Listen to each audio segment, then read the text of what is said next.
Ang storyang ito ay pinamagatang Ang Kaibigan Kong Sarhento, Episode 4 by White Shadow. Simulan na natin ang kwento.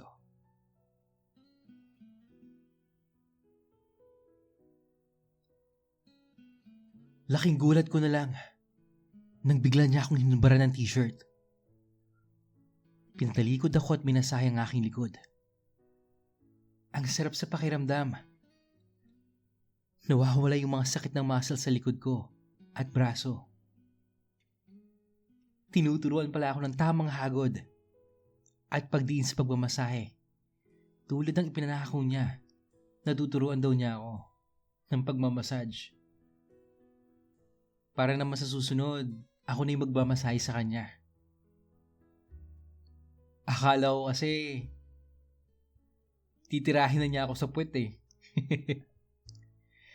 Wala man lang kasing pasintabi. Basta ka nalang huhubaran tapos patatalikurin. Oh, anong iisipin mo nun, di ba? Pagkatapos nun, pilit ko pong binuksan ang kanyang zipper. Pero pumulag na ang mokong. Tumigil siya sa pagroromansa sa akin. Ay, nakakabiti naman talaga. Ilang beses na siyang ganyan. Sabi ko sa isip ko. Muli kong pinaalala sa kanya yung nasabi kong magazine na kailangan niya mabasa to. Sa kwarto ko, hinanap namin yon. Kuya Carlos, halika. Hanapin natin yung magazine tungkol sa erectile dysfunction para mabasa mo. Sige. Hanapin natin, tutulungan na kita. Tugon niya sa akin noon. Sinimulan kong halughugin yung bunton ng mga magazine. Mahilig kasi ako magbasa ng mga yon. Nung nakihanap din si Sargento, iba yung nakita niya. Isang Playgirl magazine. Binuklat niya ito. Nakita niya dun yung mga larawan ng mga makikisig na mga lalaking hubot-hubad sa iba't ibang forma. Nakabandera ang kanilang naglalakihang mga nota. Ang bupogi naman nila at ang lalaki pa ng kargada. Lahat ba to, Rob? Pinagpalabasan mo na? Tanong sa akin ni Sargento noon. Tapos, natawa na lang ako. Pumasok sa isip kong hipuan si Sargento. Gusto ko kasi matiyak kung silahis din ba siya katulad ko. Kinapa ko nga yung harap niya sa pagkakasalat ko. Malambot pa rin yung kargada niya. Tinapig niya yung kamay ko. Patuloy pa siya sa paghahanap ng magazine. Sa wakas, nakita rin niya yung gusto niya. Yung Playboy magazine. Marami daw siya nito sa kanyang kwarto. Ito Rob. Nakita ko na. Hihiramin ko muna tong dalawa ha. Yung Playboy and Playgirl mags. Sige kuya, walang problema. Isama mo na rin tong magazine na tumatalakay sa erectile dysfunction. Pinadala ko rin yun sa kanya. Baka sakaling meron siyang mapulot na kaalaman. Para naman maging dahilan para siya gumaling. Isang hapon, pinasyalan ko si Sargento sa bahay niya, sa kanyang tinutuluyan, doon sa tita niya. Isang block lang naman kasi yung layo nito sa aming compound. Kamag-anak niya yung mag-asawang matanda na nakatira doon, na may isang anak na seaman. Ang matandang babae ang kanyang kamag-anak, o tiyahin niya yata yun. Kasing edad ni Sargento yung kanyang pinsang seaman, na si Buboy. Gwapo, at meron ding magandang pangangatawan. Dito pinatuloy si Sargento na kanyang tiyahin, para may makasama sila, habang nasa abroad ang kanilang anak. Tao po? Kuya Carlos? Kuya, andiyan ka ba? Tao po. Yung tiyahin ni Kuya Carlos ang lumabas noon. Ay, iho. Pasok ka. Ay, hindi na po, tita. Tatanungin ko lang po sana kung nandiyan po ba si Sargento. Naku, wala siya dito eh. Nagpagupit doon kay Fredong bakla. Ganun po ba? Sige po. Doon ko na lang siya pupuntahan. Maraming salamat po. Yayayain ko sana siya mag-inom sa labas. Bilang wala naman siya sa bahay, pupuntahan ko na lang siya kina Fredo. Si Fredo ay isang gwapong bakla. Marahil nasa 40 years old na. Hindi ko alam na dito rin pala siya nagpapagupit. Si Fredo rin kasi yung tagagupit sa akin. Pumunta kagad ako sa salon ni Fredo. Sumilip ako sa loob kung naroon nga si Sargento. Sinabi ng isa sa mga staff doon, umalis na raw yung sundalo matapos magpagupit at magkasama sila ni Fredo na lumabas. Sumikip yung dibdib ko noon. Puno ng pagsiselos ang aking nararamdaman ng mga sandaling yun. Kung ano-ano yung malalaswang imahinasyon ang nakikita ng isip ko sa kanilang dalawa.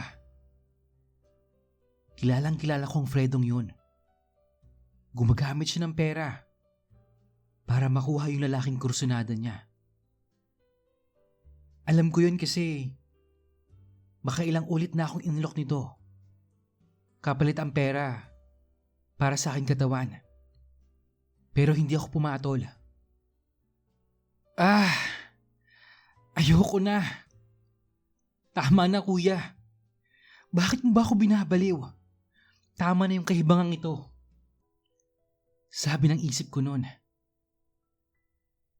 Isang malaking kalokohan na magmahal sa isang taong hindi ka naman gusto. Tapos, straight pa. Sargento. Bakit mo ba ako binabaliw? Minumura ko siya sa sobrang sama ng loob ko. Pero yung katotohanan, mahal ko na siya. Mahal na mahal. At ayoko na mawala siya sa buhay ko. Lumipas ang mga araw. Nagtangka na naman akong iwasan siya. Sa isip ko, sana magtagumpay na ako. Masira na sana ang tuluyan yung sasakyan niya. Para akong batang humihiling na mangyari yun.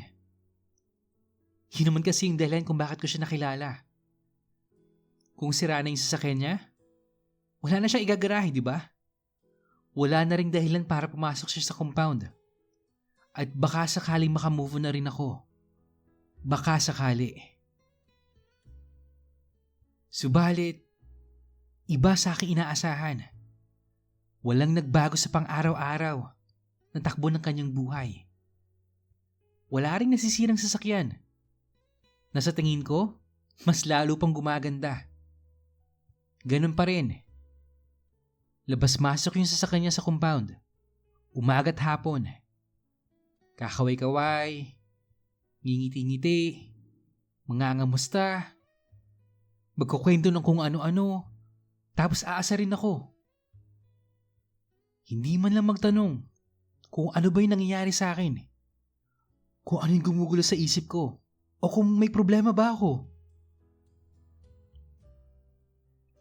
Isang araw, maaga niyang pinuntahan yung kanyang sasakyan. Nilinis, pinunasan, at kinindisyon yung makina. Nakakalibog yung suot niya noon. Nakasandong itim at nakapantalong uniforme na kulay fatigue. Lalong lumulutang yung pagkamaskulado ni Sargento sa suot niyang sando. Kitang-kita mo yung mga braso niya at yung mga muscles niya noon. Pagkatapos, inangat niya yung takip ng makina ng kanyang sasakyan. Napasulip ako sa kanyang mapuputing kilikili na may pinbuhok na naroon. Natukso na naman akong lumapit sa kanya at bigla akong hinila yung buhok ng kanyang kilikili. Hindi pa ako nakontento noon. Pinitik ko pa yung tenga niya. Ang tapang ko na para kumprontahin siya. Nakita kong napiko ng sundalo Kaya kagad akong tumakbo palayo. Paglingon ko, nakasenya siya ng suntok ang kanyang kamao. Pinagtawanan ko lang siya. Gusto ko talaga siyang asarin.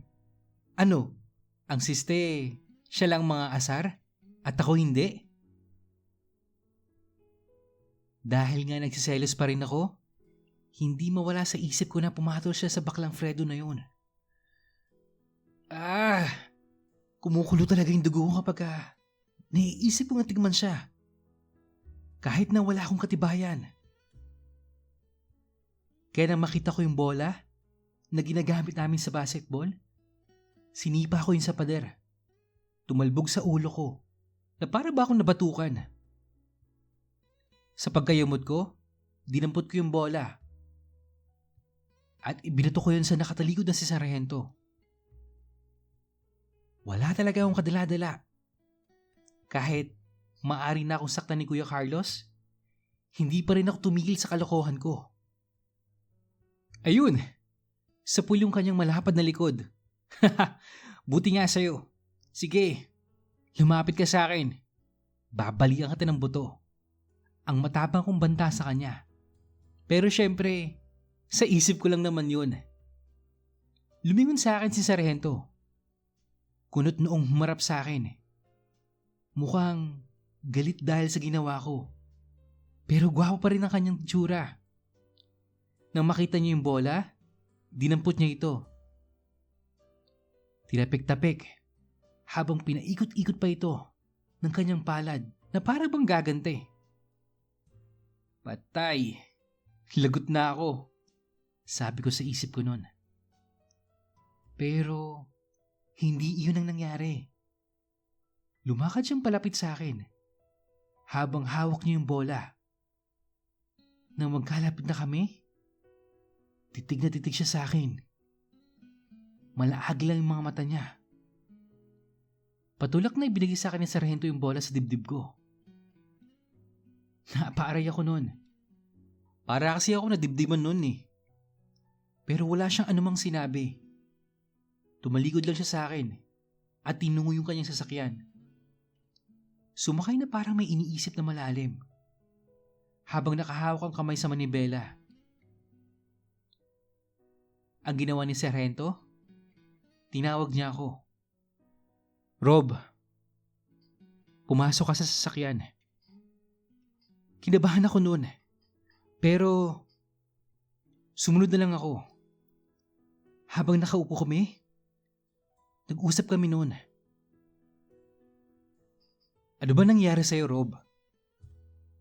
May sumpong ka ba? Galit ka ba sa akin? Ilang araw na kitang napapansin na para bang may gumugulo sa'yo. May problema ka ba? Mga tanong niya na wala naman akong balak sagutin. Kasi hindi ko alam kung tama ba yung rason ko na nagagalit at nagtatampo ko dahil nagsiselos ako. Hindi ako galit, kuya. Sorry. Sorry talaga. Aalis na ako, kuya. Doon na lang ako sa bahay. Patakbo akong pumasok sa aking bahay. Pagkasara ko ng pinto, umupo ako ng sofa at doon ko ibinuhos yung aking sama ng loob.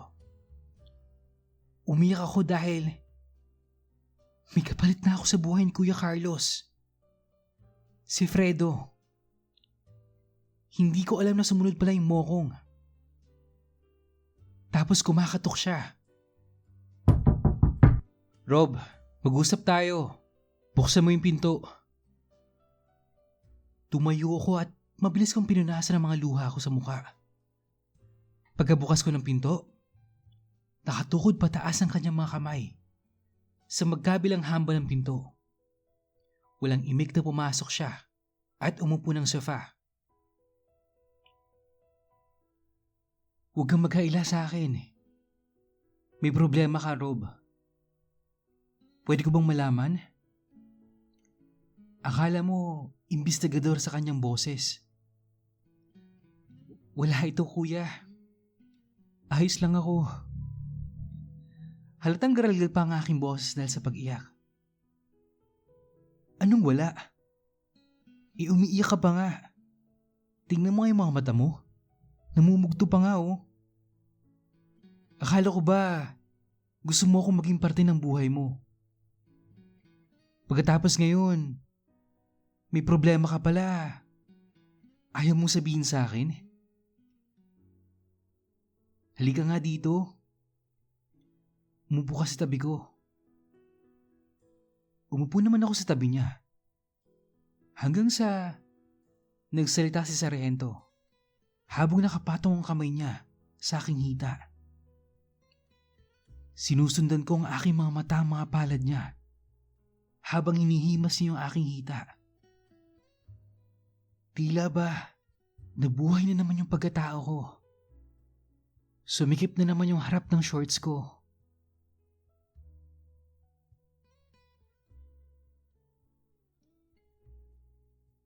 Okay, una sa lahat, happy 6,000 subscribers guys. Maraming salamat po sa lahat ng sumusuporta at walang sawang pakikinig. Kayo guys napapansin ko kapag yung story natin medyo naughty, mas madaming views. Ang masasabi ko lang, si Sargento naman kasi pa-full Huwag ganun, Sarge. Pero seryoso guys, kung kayo si Rob, itutuloy mo pa rin ba yung nararamdaman mo sa isang tao? Lalo na kung straight ito. Suntok sa buwan nga ba talaga ang magmahal ng isang straight? Kayo guys, na-fall na ba kayo sa isang straight guy? At anong nangyari? Naging successful ba? I-share nyo na yan sa email address natin sa imrensantiago@gmail.com. Yung next part, abangan nyo bukas. Yun lang at maraming salamat. Hanggang sa muli.